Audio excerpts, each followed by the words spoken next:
is our religion. The One Horse Stadium is our church. Nigel Clough, the God we choose to believe in. And by name, I am your priest. It's a beautiful Sunday afternoon. It wasn't a beautiful afternoon yesterday, though, as the Stags lost 3-1 to Harrogate. Let's talk all about it right here on the Sunday Sermon.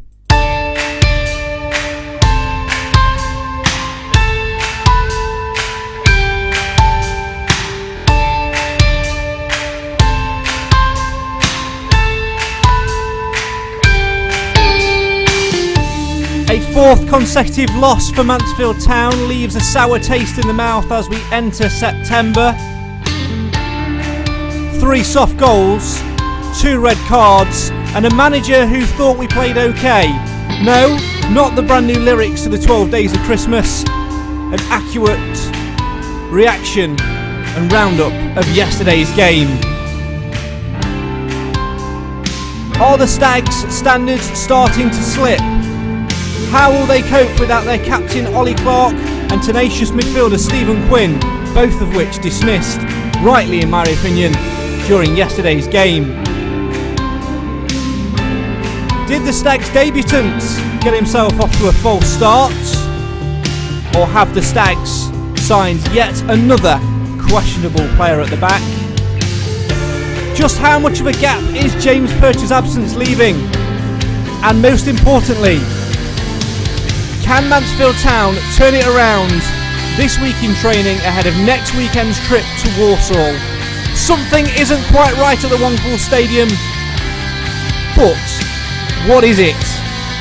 Let's discuss all of that, see through the red mist of yesterday and try and find a way forward.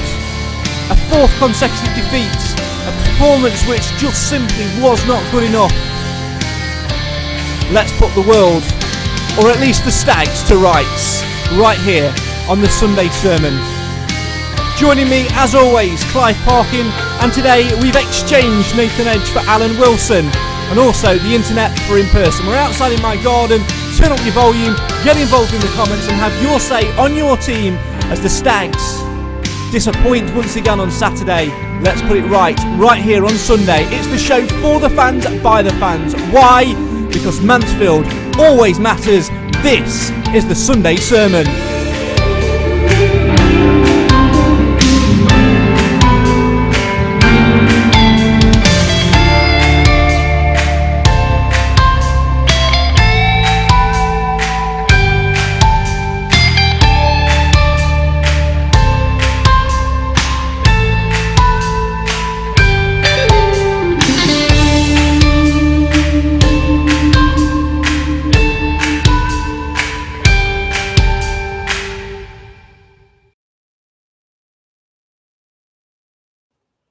A very good afternoon and welcome to Outside at Mansfield Matters HQ, otherwise known as my garden. Stephen Quinn yesterday became the quickest Mansfield Town captain to be stripped of the armband in the history of captains and of Mansfield Town FC when he was shown a red card literally seconds after captain Ollie Clark had been shown a red card and handed the armband to Quinn.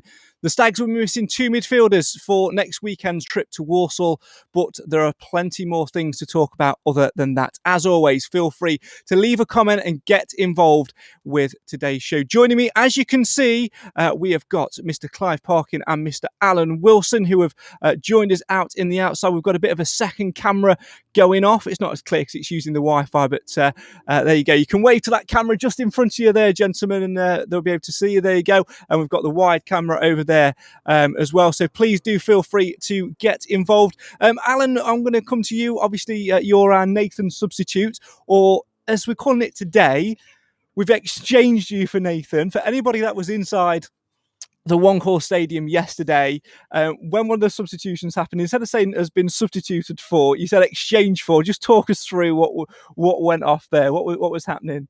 I just had a slight mental block, Craig. It's as simple as that.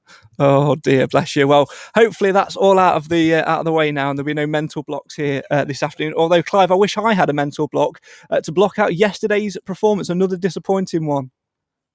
It was, but let me say straight away, ahead of all the discussions we're going to have, it's not the end of the world. We've still plenty to look forward to. It's very early in the season. We still have some class players. things to sort out. When they're sorted out, we'll be in business. Yeah, that's a key thing to remember, isn't it? You know, the fact that it is early doors, it is, you know, only another defeat. It is earlier in the season. But, Alan, we are starting to get into this losing habit a little bit now. 4 consecutive defeats in all competitions.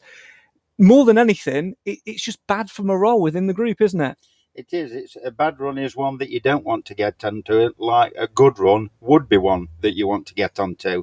It's just one of those things, I think, Craig. We've played 4 decent teams, and I think, to be fair, they did the homework on us yesterday, because George Maris hardly got a kick. As soon as he got anywhere near the ball as our playmaker, there were 2 men on him straight away. So somebody from Harrogate has done their own work. Yeah, certainly have. And maybe there's a little bit of that involved from Tuesday night as well, a little bit of that hangover. Keep your comments coming in, get them coming in, and have your say on your team. Let's have a little look at some of these comments.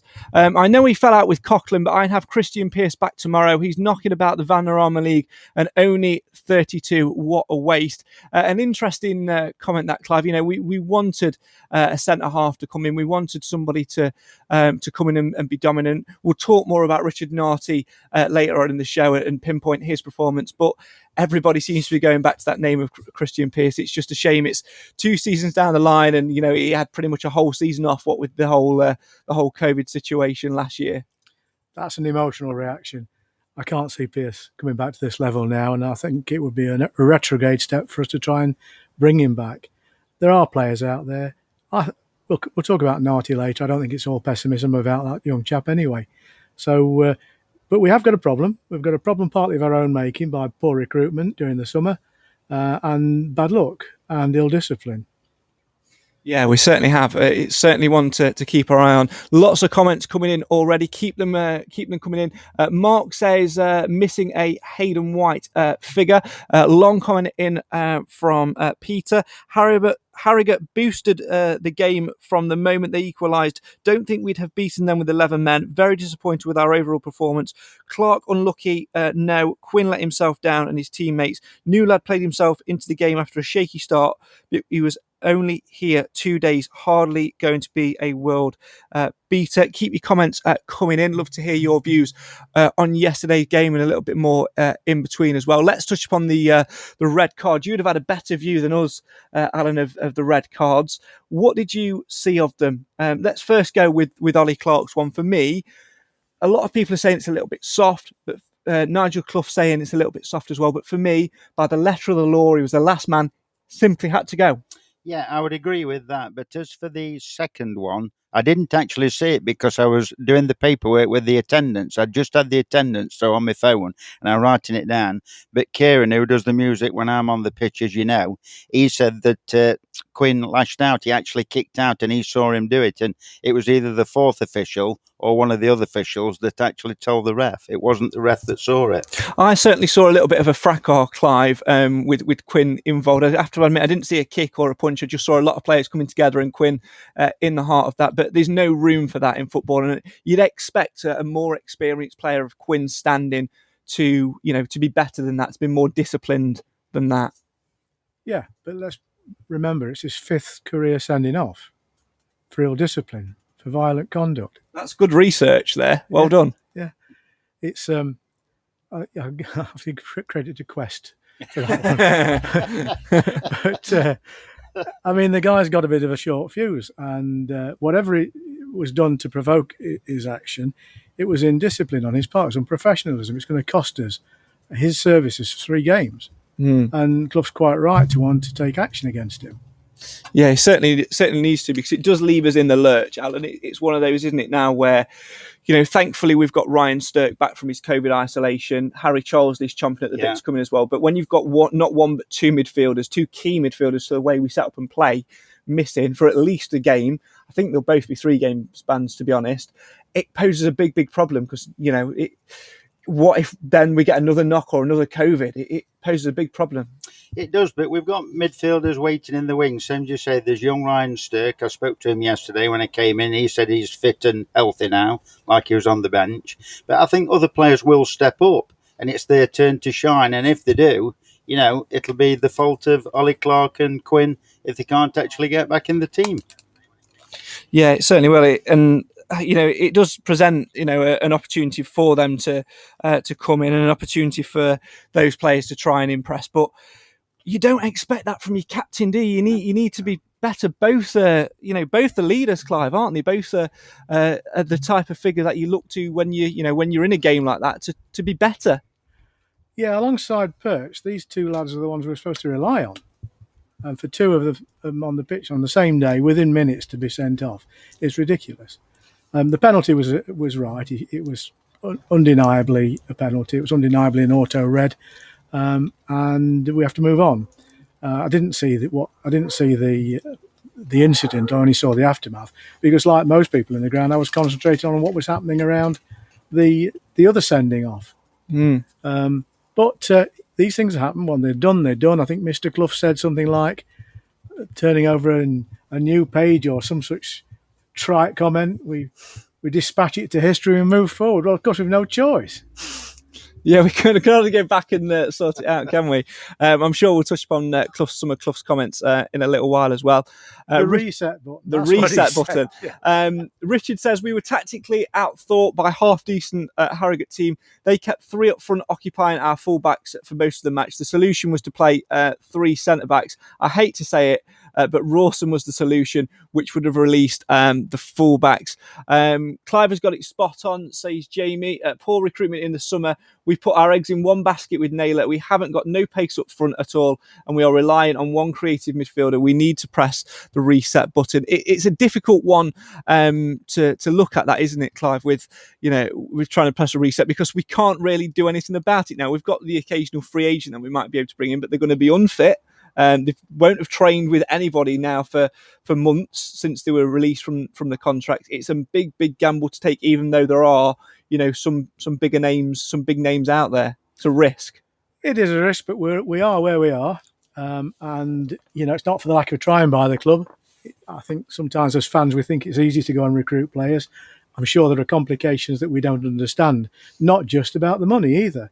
But where we are is what we've got to work with.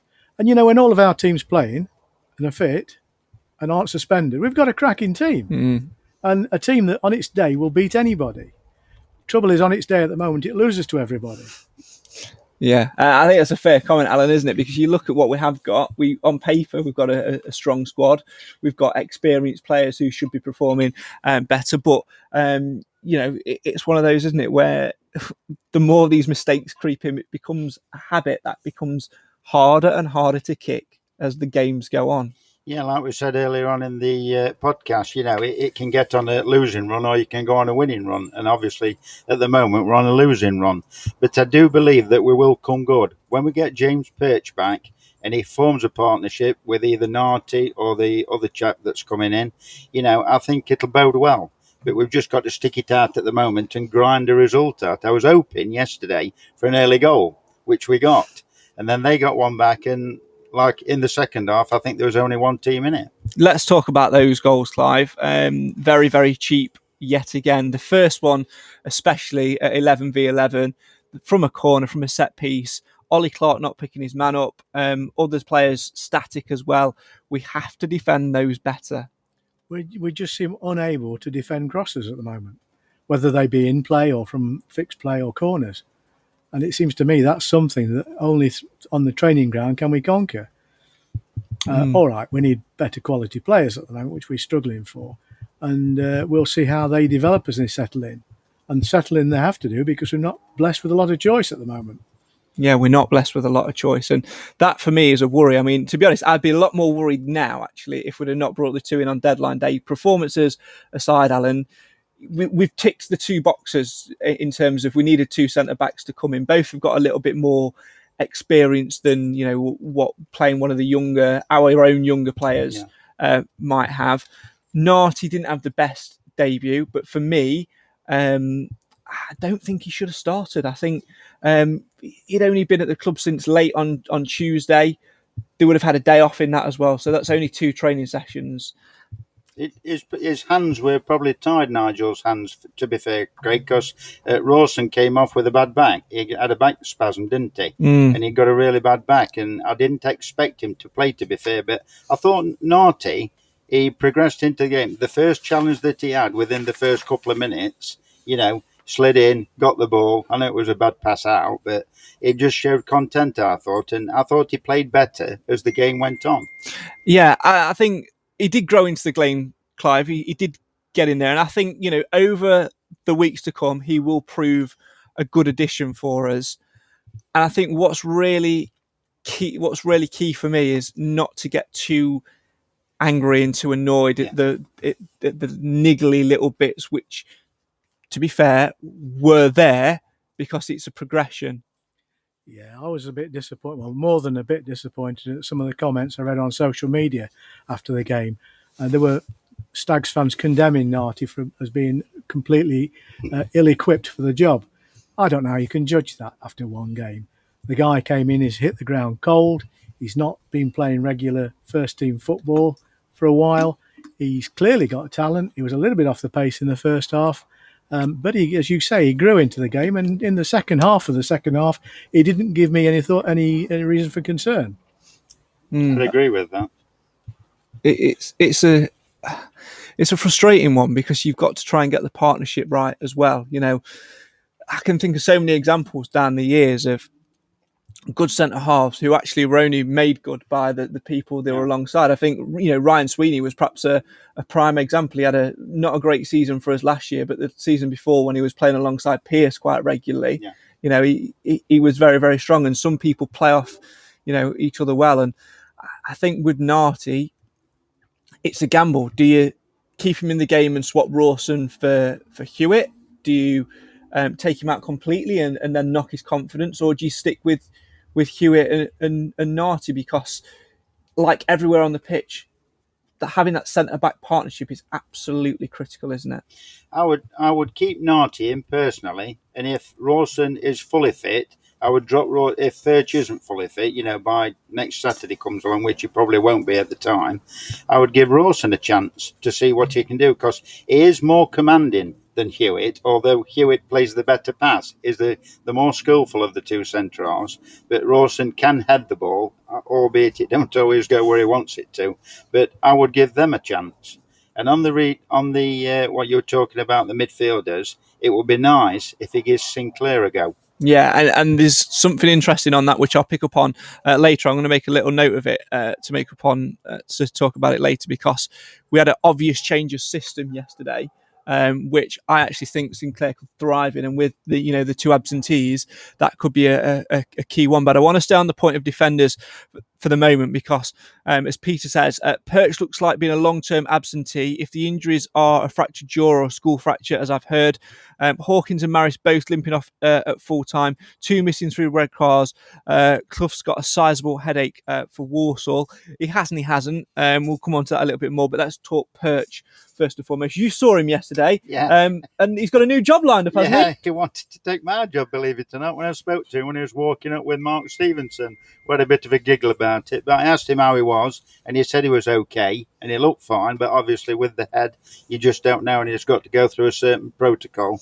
But it will be nice when we've got him back, because it's just quality through and through, and he's so calm in every situation. Yeah, we really missed him, Clive, didn't we? Are missing him massively, but I think what might please fans a little bit, or just sort of soften the blow, is just for Clough to come out, or the club to come out and say, Perch, just change that indefinite timescale to an actual more of a timescale. So we know with Forrester, who we've brought in on loan from Stoke, that he's going to be missing for 2 weeks. So we're probably going to have him towards the back end of September, early October. With Perch, we don't know, but if we did know, it might give us that little glimmer of hope. Yeah, I find it very disconcerting the way that the club has skirted around some form of recovery time for Perch.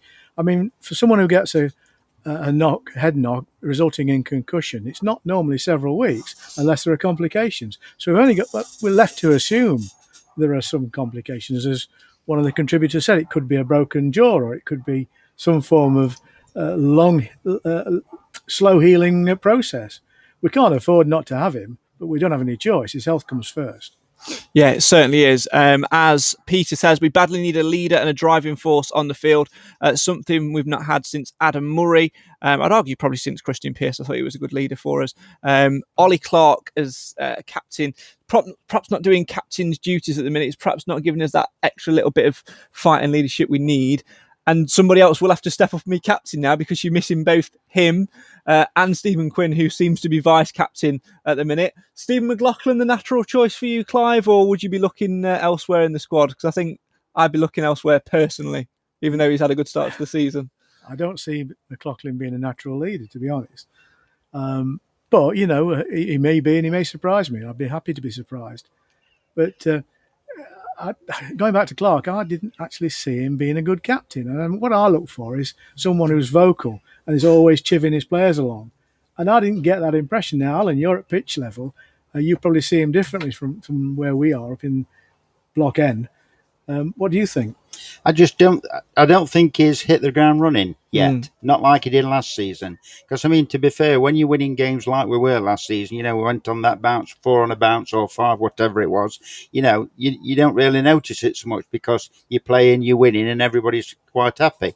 But I don't think it's like Lapsley, until I thought he had a better game yesterday than what he did, you know, what I've seen him before when he's played. I think that goes down to the system as well. Yeah, I would agree that. But you know, somebody once said that every player should be a captain. Yeah. In one way or another. Well, yeah, you should have 11 captains on the pitch, shouldn't you? You should yeah. have 11 leaders. Well, no, and going back to the game, I mean, the Halifax, the Harrogate team was a team full of captains. They were all going for it, and they were all talking to one another and pushing each other along.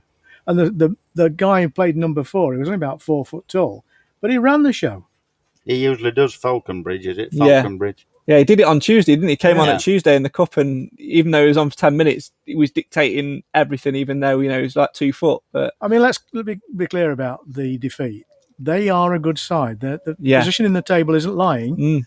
They do their homework. They've got a small squad of committed players with enough talent in there to do well at this level. And to beat them, we have to be playing well, and we weren't playing well. And we haven't played well for a few weeks. So losing 3-1, 2-1, 4-1, whatever it would have been, shouldn't have been a great surprise. Disappointment, but not a great surprise. Who would you look at as captain then, Alan? Give me that, and then give me, obviously, one thing I just sort of come into my mind, actually. You know, you were there last season when there were no fans, so you had that, not just the privilege of being able to watch the games, you lucky git, but also, you know, something I love about reserve team games and the cup games like we went to on Tuesday night, you can hear the players a little bit more. Yeah. And one thing I want from my captain and my goalkeeper, I expect them to be vocal, I expect them to be loud, was Ollie Clark. Not particularly loud. No, I wouldn't say so. I wouldn't say any of them. You know, you could hear them all shouting, obviously, because there's no crowd in.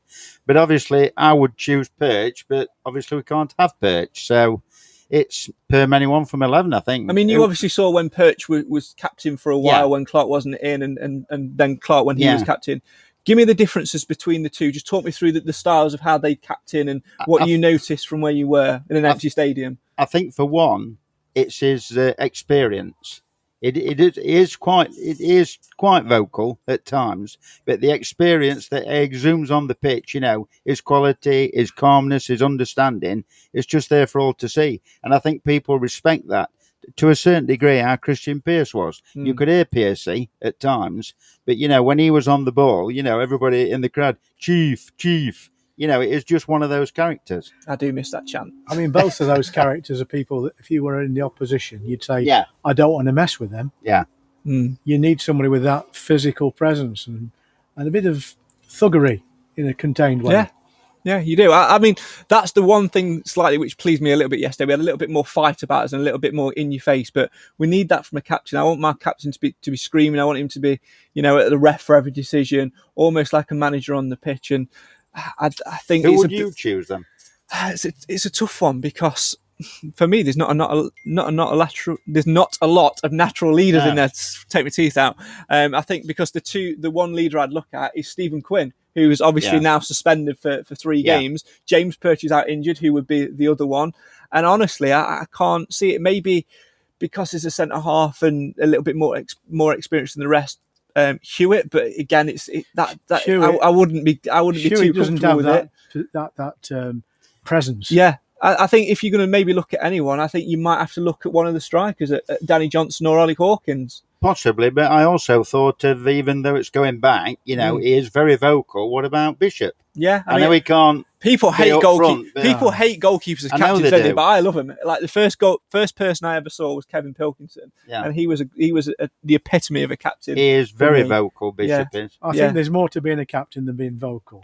And I think position on the field is vital, and that's why I don't like goalkeeping captains. I would prefer a defender, actually. I think if you think about Peter Schmeichel when he played for Manchester United, he was one of the loudest individuals in the stadium, and he kept his defence in line. That was his job. And going back to our centre pair, defensive pair, the relationship they have with the goalkeeper is vital, and that will grow once we get some players that are settled.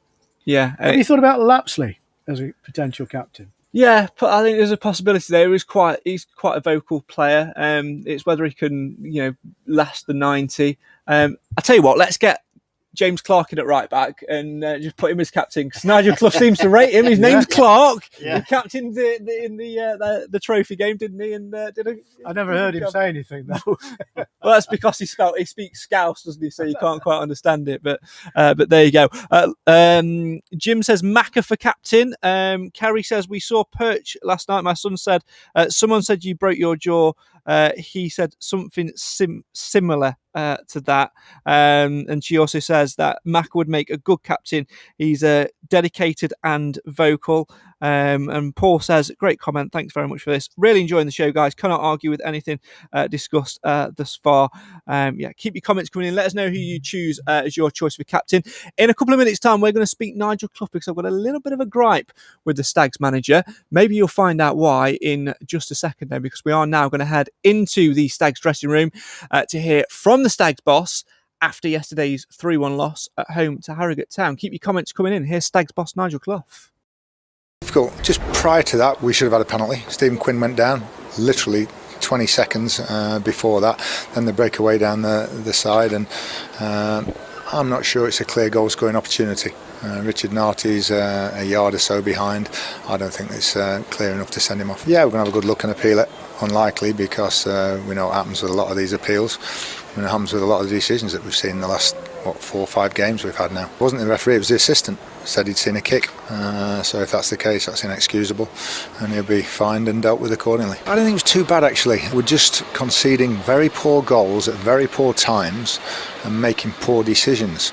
To get the start that we did, fantastic, and then within 30 seconds, a minute, we concede from a corner, free header, somebody's not doing the job again, and then George Maris's decision in the 46th minute absolute defies all logic, common sense and everything, and we go in 2-1 down, and we should be at least on level terms. Balls across face of the goal just got cut out, and I thought their main danger was obviously set plays, so you've got to be careful giving them away, but we've still got a problem centre half without a doubt, and we will have one until James Perch is back on the pitch. We talked about they're the sort of team that you don't want to go 1-0 down or behind against. We went 2-1 down against them, and then you saw them sort of professionally see the game out and make it difficult for us. It would have been nicer to see it 1-0 if we'd have gone 20 minutes, half an hour, how the game would have developed from then, but we can't get ourselves into that position. The number of times we've conceded not long after scoring has been far too often this season.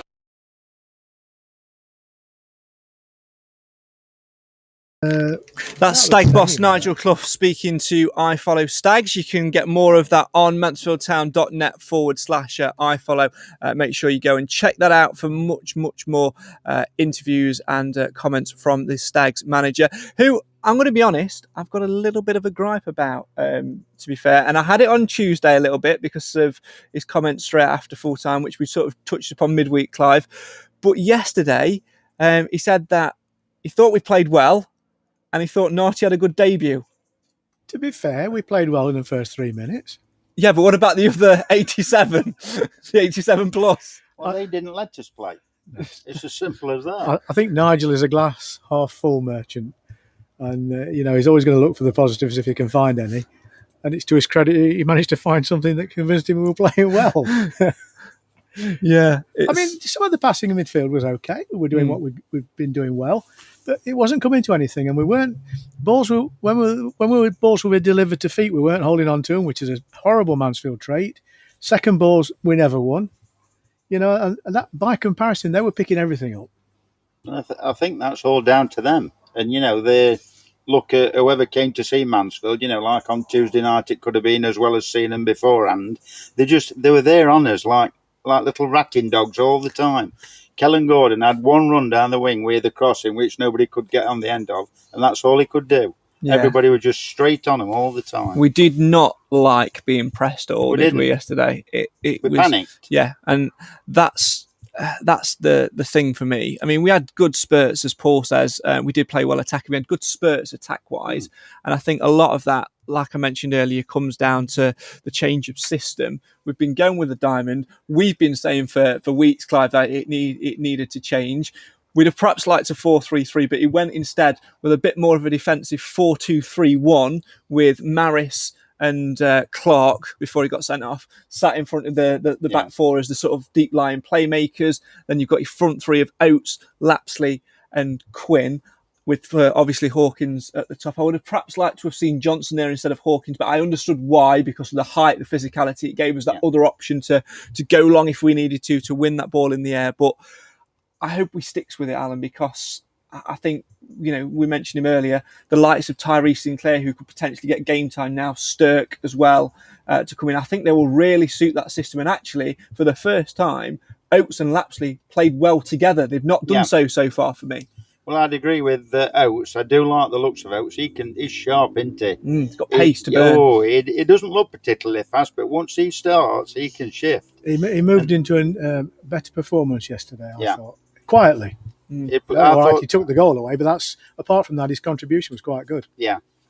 I thought he made a decent difference yesterday, and I would like to see both him and Lapsley. I mean, they might have to now. Lapsley start together. And you've got, Charles Lee, who can come in as well. Yeah. He can play in that role in front of the back four, Clive, but he can also play wide on that right-hand side, which then lets Oates go left to fill the gap void left by Quinn, or even, as a second striker, and be a little bit more fluid with it.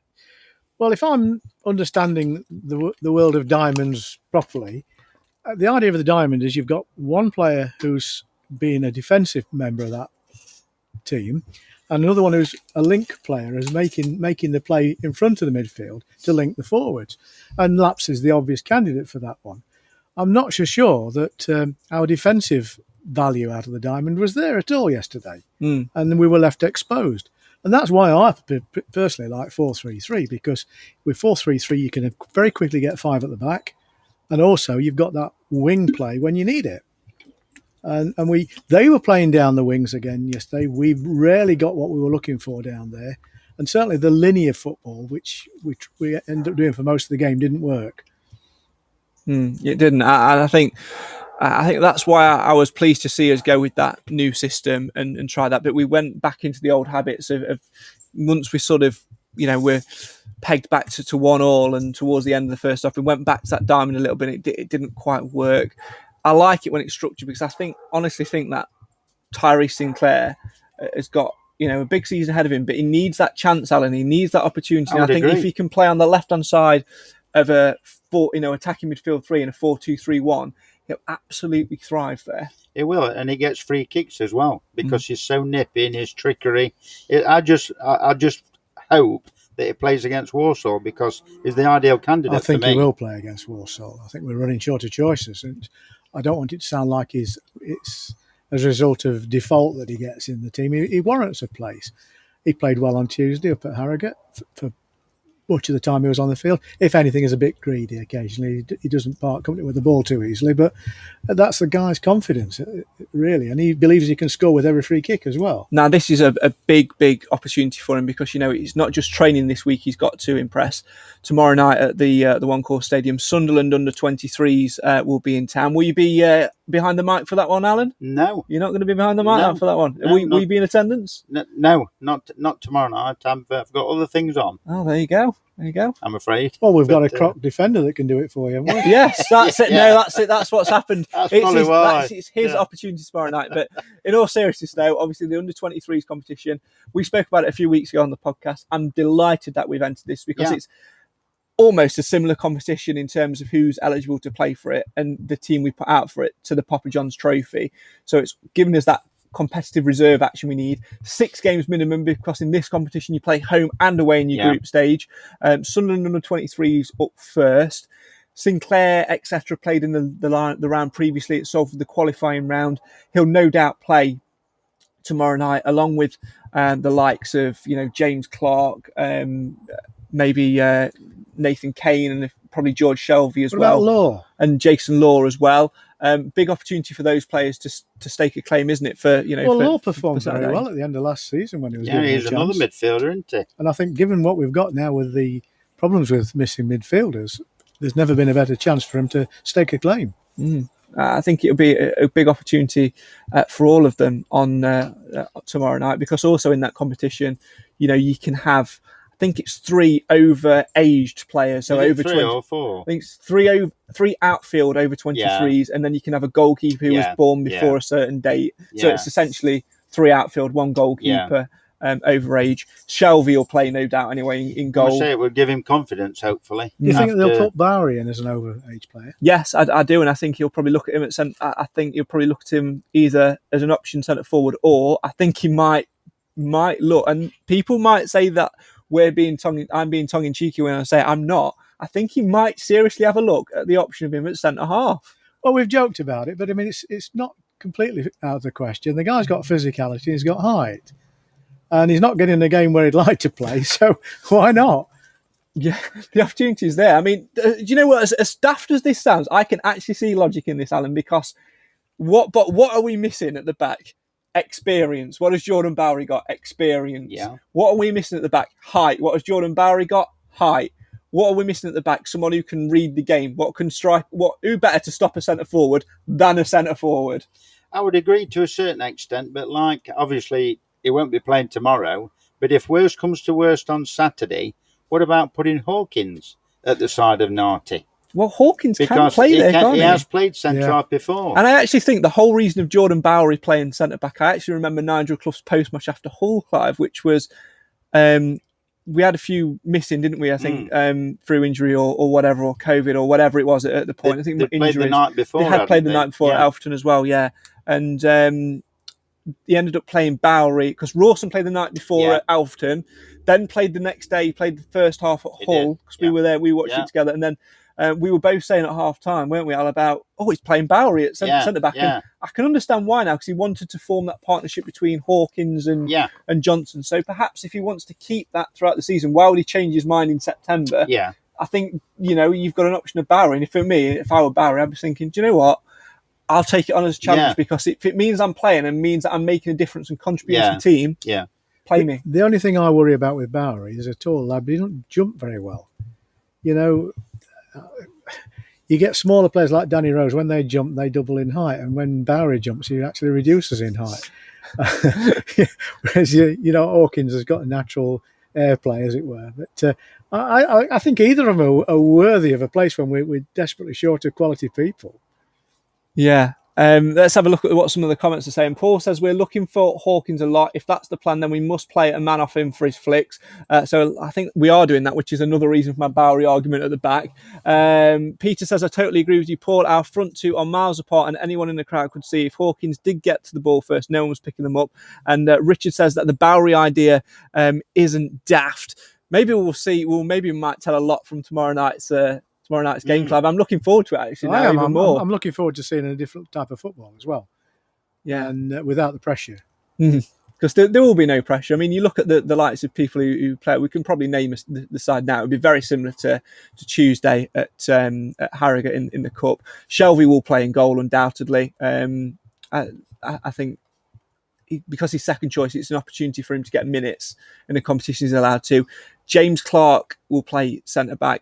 Then it will be probably George Cooper, the young lad who is coming back from injury in there. And then it will be an issue of, have we got another younger player who we can play in there, or will he play Keaton Ward there again? He's another name who could come into the midfield, actually, and have an opportunity. And then Ryan Burke. He didn't do himself too many favours on Tuesday, to be fair. I felt very sorry for him on Tuesday. He was a bit out of his depth, I thought. He was way out of position playing at centre-half. But if he's put his hand up and said, I'll play there, then fair enough. But I thought James Clark conducted himself well. I was pleased with that because he works hard. He's a what I call a natural player. But he needs a chance. He needs a chance, and if he can't get his chance in League Two, then he's got to ask himself questions about his career path. I think this is exactly why I'm so pleased that this competition's there, Al, because it's given them that opportunity. Nigel Clough will undoubtedly be watching very, very closely. And if they perform well, especially given the situation we're in at the minute with 2 suspensions and defensive frailties left, right and centre, it's a big opportunity for them. Well, that's it. They've got to take it with open arms, haven't they? Because, they probably won't get a chance any other way until there's like another under-23s match, or there's a massive injuries, or for whatever reason. But, as soon as you get the chance, you've got to take it and take it well. Roy says, that's an interesting point. Why all the negative comments about our keeper? He ought to be our captain. I don't think we've made any negative comments about him. So obviously referring to more in the crowd. I quite like him, Clive. I think he's a very good young keeper. I wanted a more experienced keeper, if I'm being honest, in the summer, and I'm still disappointed we've not signed somebody permanent. Marek Stekker's not been involved in the matchday squad for the last 2 games either. It's been Owen Mason who's in there, so who knows what's happening there. But very good shot stopper, and yesterday was fantastic with a good couple of saves. I'm not being critical, but I would like to see him come out and claim a few more set pieces and crosses. He's very vocal from what I've heard of him, but a very good, competent shot stopper and rescued us on a number of occasions. I'm so disappointed for him that he's not managed to get a clean sheet yet. He did do well. He was let down by his defence.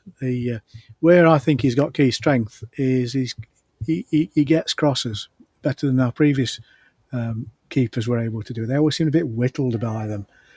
His distribution is excellent as well. In fact, he's let down then by the players on the field who haven't made that bit of space he's looking for to distribute the ball. You can tell that's what he wants to do. I think he's a great player, and I don't think we'll hang on to him by any way, shape or means at the end of the season. I think he's got places to go. As our resident goalkeeping expert, Alan, you've played between the sticks a few times at Walking Football. Alan the Cat Wilson, as you're affectionately known. What do you make of him? Alan the Pussy. I think he's very well, and I don't think we've had anybody who can come out and claim a cross since Alan Marriott, to be fair. Yeah. He was the last man, because Conrad Logan stood on his line, and there's 1 or 2 others. Marek Steck hasn't really been out and claimed it. Yeah, they're all good shot stoppers in their own right. Yeah. But I just like Bishop.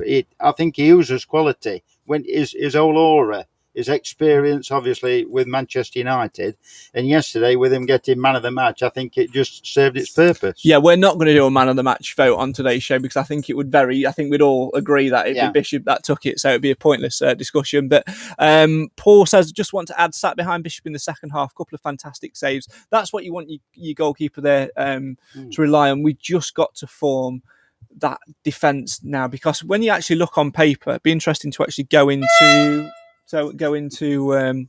we're outside, something like that was bound to happen. It'd be interesting to actually go into how much and how often that defence and that back four has changed, because there's not really been a consistent centre-half pairing, because it started off with Rawson and Perch. It's been Rawson and Hewitt. It's been Hewitt and Narty. You've got to have that consistent there, Al. Yeah, and that was one of my reasons, what I was saying in the break when you were listening to what Nigel Clough was saying. I was saying to Clive, if we put Bishop as captain, would he create the confidence in his back four, whoever he's got in front of him, and make that a solid back five, as it were, so we can progress up the field. A lot likely to get sent off as well. A lot less likely to get sent off, yeah, possibly.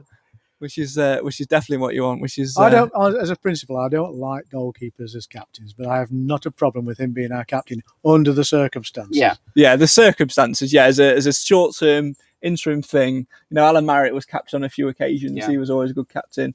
I mentioned Kevin Pilkington before. He'll always be a cult hero of mine. But I again, if it helps build those bridges and build those relationships and makes us tighter, and maybe even earns us an actual clean sheet, then that'd be fantastic, because we need that as much as picking up wins and getting some goals, Clive. We need that for confidence. We've got to get that in the camp. Yes, I mean, going back to the keeper, he did make some really good saves, but that's also a criticism of the defence, because he was required to. In the first couple of games, the games we won at home, he hardly had a save to make, because we were better at what we were doing in front of him. The goals that were scored, he could do nothing about that. The team could do nothing about that. One was a penalty in the 184th minute, and the other one was just one of those goals that happens occasionally. So I think, if we can get this, I'm boring everybody to death now, but if we can get our defence right, and when we say defence, we mean the middle of the defence right, I think most other things will fall into place. But it's obvious now that every part of the team is worried about that weakness. Yeah, and other teams are starting to pick up on those errors and capitalise on it as well. Yeah, so. well, they'll just see the results, won't they? And they'll realise that like one of the gentlemen said, I think it was Roy. It was said on the comments, we've lost 3 games, but with 3 goals in each game, and people will recognise that. But as we said about the captains, I think it was Clive that mentioned George Lapsley. Whoever takes the armband, because they've got it for the next 3 games, I would have thought, until Clark comes back, if he comes back. If they make a good job of it, and we keep 3 clean sheets, and we have 3 good games, who knows? It could keep the armband. Who would you put in then? You've obviously got Clark and Quinn both missing. Who would you put in? Who would be your 2 go-to? I would put Johnson and Sinclair in. Any particular reasons for the 2? Sinclair, because I just like the youth. I think he's quality. I really do. And he'll go at the defences. And whenever I've seen him play, he's done reasonably well. Like Clive said, he can take a free kick. There's endless talents to his ability. And Johnson, he'll be chomping at the bit now after being substituted. So are you going 4-3-3 with that then? Yes, I would. Yeah, I'd go with that. And you'd go with the same 2? But I'd really... They don't sell any ice cream plate making that. No, they don't. You're right. Somebody agrees. But I'd love to see a little bit of adventure with regards to bringing non-defenders into defensive positions. I think going back to pure football, you play where you're asked to, don't you? Yeah. And I think these players are seasoned. They've had experience. They should be able to play anywhere on the park. And I bet in training matches they do. Yeah, they'll mix it up, and they'll certainly mix it up, and try a few different things out. That's for sure. So, who would you like to come in, Craig? I would personally like to see us. I agree that I'd like to see a 4-3 at some point, but I think I'd like to see us stick with this 4-2, 3-1 at the minute, just to help us keep a clean sheet. Because I think 4-3-3 keeps us a bit exposed, but also with playing the 4-2, it allows Kel Gordon and Stephen McLaughlin to push push up, and someone else to come in. Those 2 that are deep line to come and sit in and make that a back 3. And it does, but it was clear that Harrogate knew the way around that, and they marked Maris out the game. Yeah, and that destroyed that format. But you see, I would also be looking at taking Maris out because Maris made another mistake, which he was responsible for a goal. We've not talked about, and it's been brushed under the carpet a little bit. Clough mentioned it, and I'm glad he did. I'm not putting him on, the chopping block or whatever. I'm just highlighting the fact that that decision making in that position, you need to be a little bit more cleverer there. You need to be switched on. Should have just put that ball out of play. That should have just gone into Bishop Street rather than trying to play it at that point. But going back to answer your question about who would I put in, there'd be 3 changes for me, and obviously Maris is the other one. So the 2 suspensions, I'd stick with the 4. I'd go with the same back 4. I think you've got to stick with Narty. You've got to build his confidence up, and you've got to allow that pairing to gel. Yeah. You've also got the option at some point of later on in the game bringing Rawson on and going to a back 3 with 3 centre backs, and because then Hewitt can push a little bit wider. That allows McLaughlin and Gordon to push on and to bomb up the wings, which I think, especially down the left-hand side, we're going to rely on McLaughlin doing a lot more because Quinn's not there. So it would be the same back 4. I would bring Charlesley in for Ollie Clark and sit him in front of the back 4. I would also bring Stirk in for Maris to sit him there as well. And nice to see a little bit of a partnership between those 2, because I think they'd read the game very well and play off each other very well.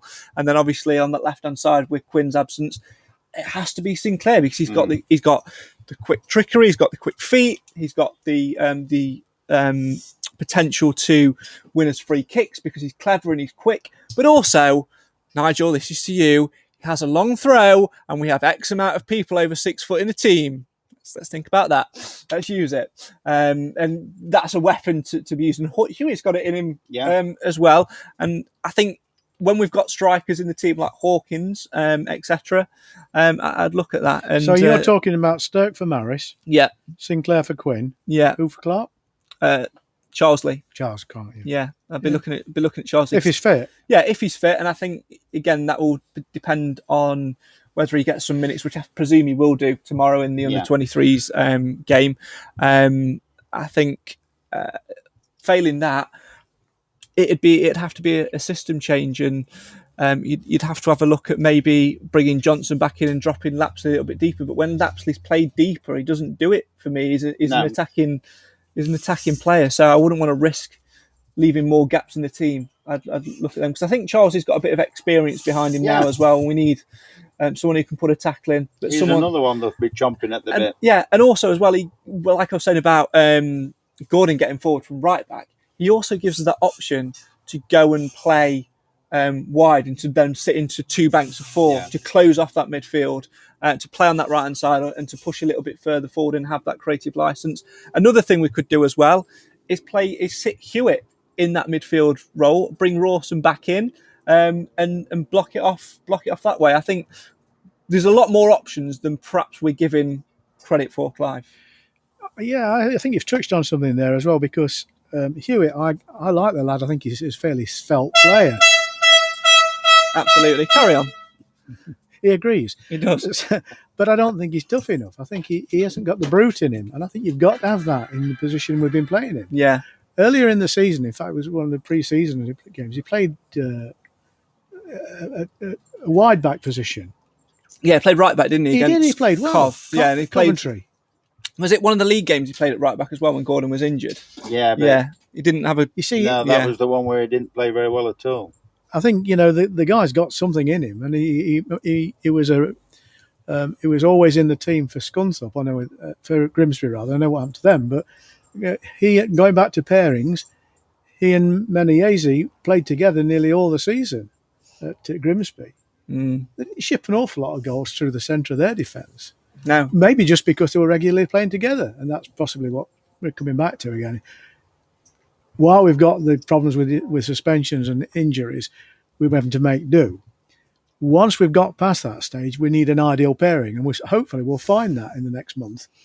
Yeah. But Nigel says there's plenty of free agents out there, and he must have a long list. Yeah, well, and I reckon sooner or later they'll be ringing me. Maybe they're on that bike, pressing that bell. Maybe they're pipping that hooter to try and get Nigel Clough's attention. All right, Mrs. Slocum, calm down. It's definitely an interesting proposition. Do you think Clough might look to dip into that free agent market, Al, or do you think he'll be happy to stick with what he's got? I think if one comes available that's suitable, he'll go for it, because he must have no end of contact. Because he did last year, didn't he? Yeah. I mean, was it Jake Wright who came in and only played 1 or 2 games for us, but he gave us that extra bit of experience on the training ground as much as anything else. Yeah, I mean, we've had quite a few training, haven't we, supposedly, these players. But I think if needs be, he will get there. But I would disagree with you about Maris. He made one mistake Saturday, and I don't think it was his fault, obviously, with the goal. But, with them two people actually getting on him at all the time, I think he will get a bit more freedom sometimes. And he is the one man that makes Mansfield tick, in my opinion. It can certainly create for us. He's still learning a new role as well. I think his heading ability is unbelievable. Yeah. He can head a ball out of defence. I just think we've got this opportunity to make the changes and try something different, because it's clear, Clive, that something is needed that's different. Yeah, we've become a bit predictable, and it's not taking an awful lot of skill from the opposing team now to suss us out.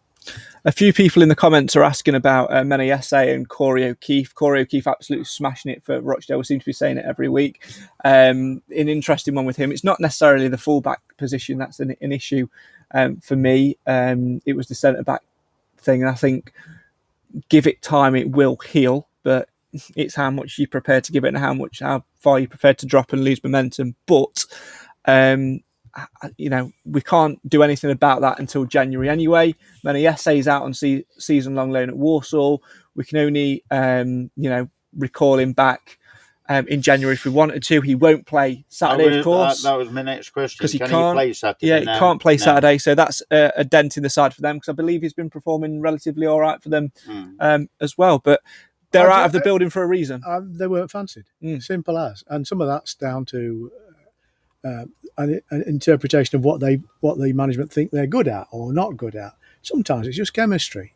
They don't get on. They don't like each other for whatever reason. And I think, when Clough, when he's crossed, he's pretty obdurate. I think he's the sort of person that will say he's not playing for us again. And I fear that, he wasn't very happy with Maris. Yeah. Another one of those, and he might find himself on gardening leave. Well, you never know. You never know. Maybe if he offers to take Bobby Dog for a walk, he might be all right. He might redeem himself. I think if you like the dog, that's clearly the issue with O'Keefe and Mayonnaise, isn't it? Neither of them like the dog. Mayonnaise. So neither of them like the dog. It's that come to that time of the show. Usually we would be asking you for your man of the match votes. We're not going to do that today. I think it's fairly obvious that it would be Nathan Bishop. Obviously, Walsall away next Saturday.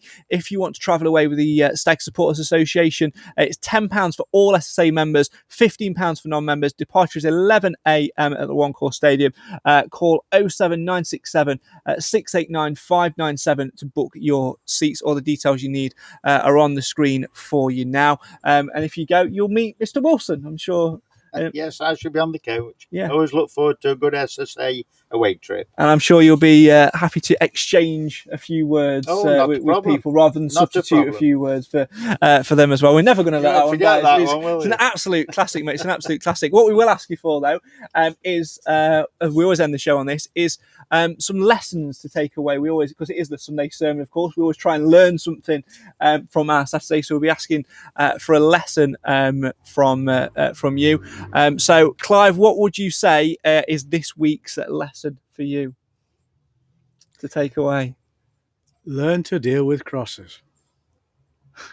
Because we're getting far too exposed and giving. I know we were down to balls. 9, but the smallest man on the pitch scored with a header for their third goal. He's 2'5". Yeah. So, absolutely. Alan, what's your lesson going to be to take away from this? 3 words. Winning breeds confidence. Saying them faster than I can write them down as well. Winning Very profound, Mr. Wilson. Yeah, winning breeds confidence. It sure does. What would my lesson be?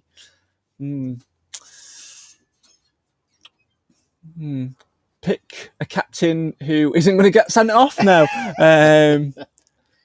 Maybe, I don't know. Don't broadcast in the garden. No, why? other than Mr. Hooter, it's been quite a jolly show, hasn't it?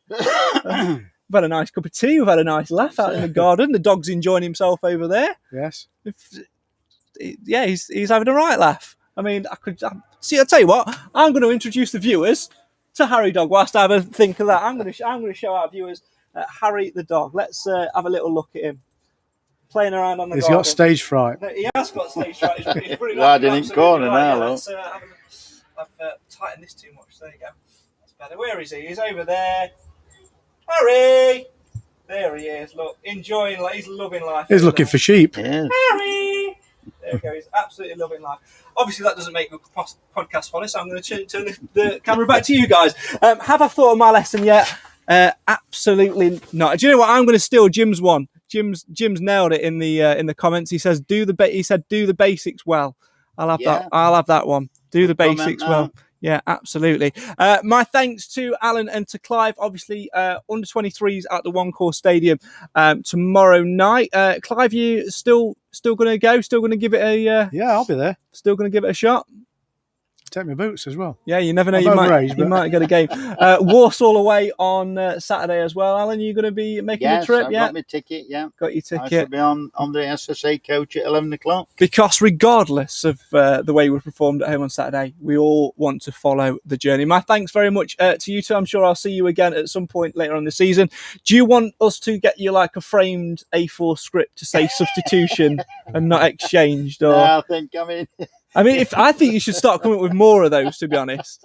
What, just to keep the crowd happy? Yeah, I mean, it created a bigger talking point than the sending off, so you never know. I'll try my best. I'm sure, as always, you will. My thanks to Alan Wilson and to Clive Parkin. My thanks to you guys at home as well for joining us today on the show for the fans, by the fans. Lessons always have to be learned when you're a Mansfield Town fan. Deal with your crosses. Winning breeds confidence. Do the basics well. And if you're going to get sent off and you're going to have a little dig at a player, maybe don't do it right in front of the linesman and the fourth official. Be smarter, kids. Be smarter. See you again later in the week. Possibly there'll be no Sunday sermon next week because this time next week I'll be in a comedy club in London. I won't be on stage though. Disappointing. I probably should be. But we will potentially see you later on in the week. For now though, my thanks to you for getting involved in the comments, for liking, for sharing.